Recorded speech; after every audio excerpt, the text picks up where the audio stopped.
My name is Gary Hauschulz. And if you see the name, if that is part of the video, Hauschulz looks a whole lot worse than it's pronounced. It's just a Hau and a Schultz. A little bit of education first too, saying that you're actually not polishing the bronze, that there's a patina on top of the bronze, and then there's a lacquer coat that the foundry would put on, and then there is a wax coat on top of that, which will give the lacquer coat longer longevity. In an ideal world, I would have little buckets that I could just bring and give each person who's going to work on polishing. Here's your kit. And in the kit there would be a bucket for the water, liquid detergent, the Renaissance wax, and a cheap brush. Rags, the rags that you're going to put the water on, and sponges, and then clean rags that you're going to dry it with.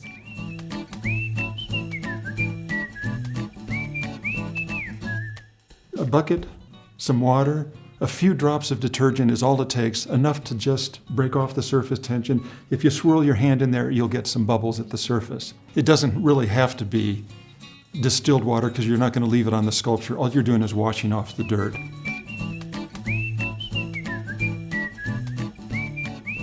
And the first off is sponges, and go with the new soft sponge, and the synthetic ones are really softer and safer and they hold more water. But those are absolutely good to use. Stay away from things that have seams sewn in them or that have been used for other things that might have metal filings, etc. So a clean, dry, soft cotton towel works great. Let it dry. That way you're putting wax on the piece and not on the moisture.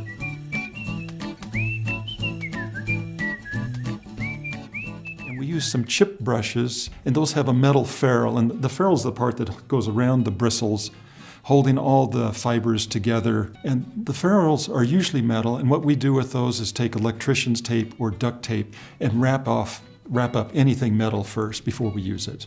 If there's any brush work needed, like for the scouring, then fingernail brushes, shoe brushes. The old shoe brushes, when everybody used to polish their shoes, those were some of the best. If you're trying to polish like somebody has a statue has a beard, and you'll never get in there with the towel. You just take that shoe brush in there and it buffs right up. If the scrubbing or the sponge in the water doesn't work, and you may have to scrub in between a bear's claws or little kid's fabric and so forth, some detail area, you may want to come in with a toothbrush or larger fingernail brushes. Make sure that everything on that brush is plastic.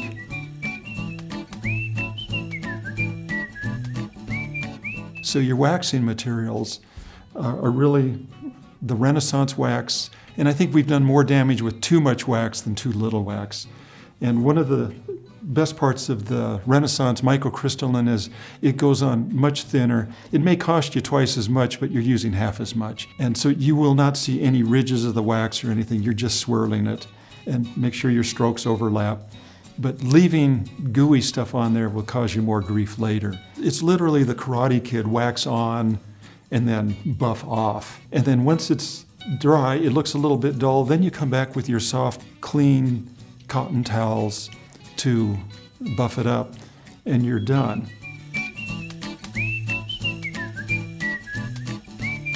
So hot days are horrible, and the cold days are not as good either, so in that mid-range. If you're in that 50 to 70 degree range, you're great. You kind of get misled on a hot day, and you're putting that wax on.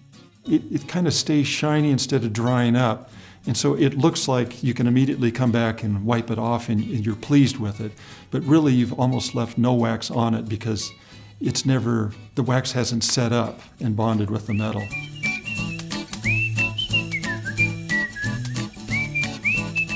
Little goofy things like what are people wearing, because we want to make sure that all the materials, ingredients that we're using are literally softer than the sculptures itself. So we've got to watch out for things like that, or even metal buttons. If your mission is to work on a bronze, then you want to make sure that anything attached to your body, or the sponges, the brushes, that everything that could come in contact with the bronze is softer than the bronze.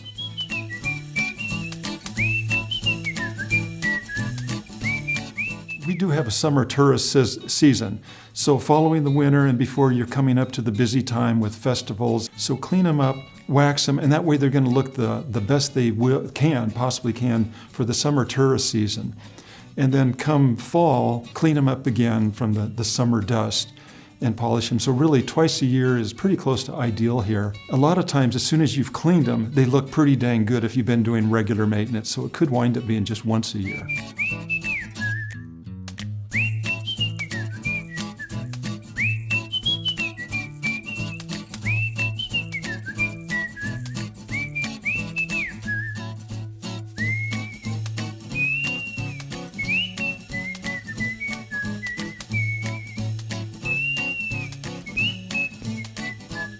I think once you have the process down and once you have done it once, you realize there's really no cost involved once you have the Renaissance wax and a cheap brush.